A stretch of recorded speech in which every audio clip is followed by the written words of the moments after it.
Dalam rangka mengantisipasi bencana alam di Kabupaten Nganjuk, pemerintah daerah bersama BPBD menggelar apel gelar pasukan dan perlengkapan kesiapsiagaan di Gor Bung Karno, Begadung, Nganjuk.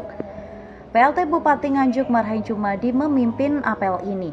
Hadir juga Sekretaris Daerah Nganjuk Muhammad Yasin, seluruh jajaran Forkopimda beserta personil dari OPD, BPBD, TNI, Polri, dan lembaga kebencanaan di Kabupaten Nganjuk.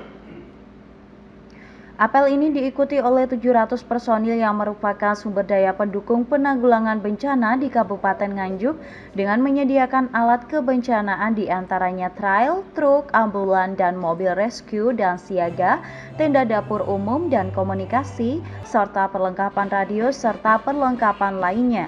PLT Bupati Nganjuk Marhain Jumadi menjelaskan ada titik-titik rawan yang terjadi bencana, di antaranya daerah dataran tinggi yang meliputi Kecamatan Sawahan dan Ngetos yang berpotensi longsor, kemudian daerah Kecamatan Pace yang berpotensi bencana banjir. Dengan apel ini, pemerintah daerah lebih siap dalam mengantisipasi potensi terjadinya bencana.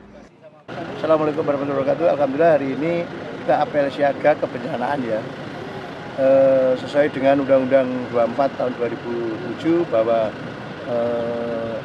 penanganan bencana, penanggulangan bencana itu adalah tanggung jawab pemerintah, masyarakat, dan swasta. Maka hari ini kita kumpulkan bersama-sama.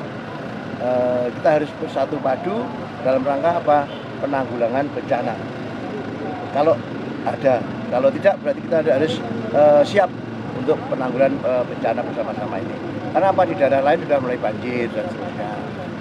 Maka kita tiap hari selalu pantau perkembangan, dapat air di Kuncir misalnya saja, bagaimana curah hujan di atas. Karena rata-rata hujan yang di Nganjuk atau banjir dari atas dulu.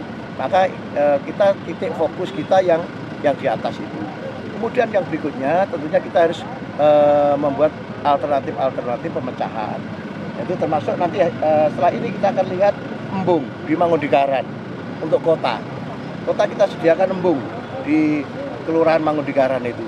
Dalam rangka apa? Mengurangi resiko banjir. Hingga banjir nanti air kita alirkan ke embung itu.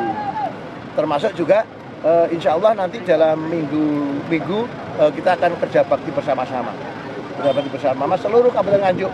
Semua elemen termasuk dinas-dinas harus turun semuanya cek berkaitan dengan apa? Saluran air, sungai, dan seterusnya. Termasuk juga lihat yang di atas, BPBD dan Tagana, lihat di atas kira-kira seberapa parah misalnya hutan yang ditebangi oleh masyarakat atau oleh siapapun lah ya gitu. Terus kemudian berikutnya kita ngomong bencana juga banyak, ada bencana alam, ada non alam.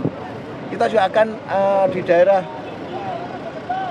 timur utara itu ada tikus, banyak tikus. Itu kita katakan juga bencana lokal ya. Maka nanti kita akan lombakan berburu tikus seluruh Kabupaten Nganjuk. Nanti akan kita launching, kita mulai kurang lebih tanggal 8 2 minggu acaranya. Dan lomba menangkap tikus bersama-sama untuk mengurangi risiko bencana tikus di daerah utara dan timur itu yang lebih banyak tikusnya. Ini upaya-upaya pemerintah dalam rangka apa? Pemerintah harus selalu hadir di tengah-tengah masyarakat dikala suka dan duka. Ini yang paling penting. Terima kasih media. Pak, untuk potensi bencana sendiri di Kabupaten Nganjuk bisa terdeteksi di wilayah mana saja, Pak? Kalau bencana kan kembali lagi satu daerah Ngetos, Sawahan ya, karena longsor ya. Karena kan banyak juga di situ kalau saya pernah naik itu ada retakan-retakan ya. Yang kedua banjir. Banjir itu yang paling rawan itu mungkin di daerah Pace karena sebelumnya yang namanya bandara itu kan juga saluran air kan lancar tuh, banyak sungai di situ. Karena sekarang udah terpakai untuk bandara, banyak sekali air meluap. Maka kita nanti setelah di Mangudagaran juga akan ngecek di Johor Pace gitu. Dalam kesempatan tersebut, PLT Bupati Nganjuk bersama seluruh jajaran Forkopimda turut meninjau seluruh personil serta peralatan yang disediakan untuk menanggulangi bencana alam di Kabupaten Nganjuk. Dari Nganjuk, Andri Purwanto, KSTV. Irjen 1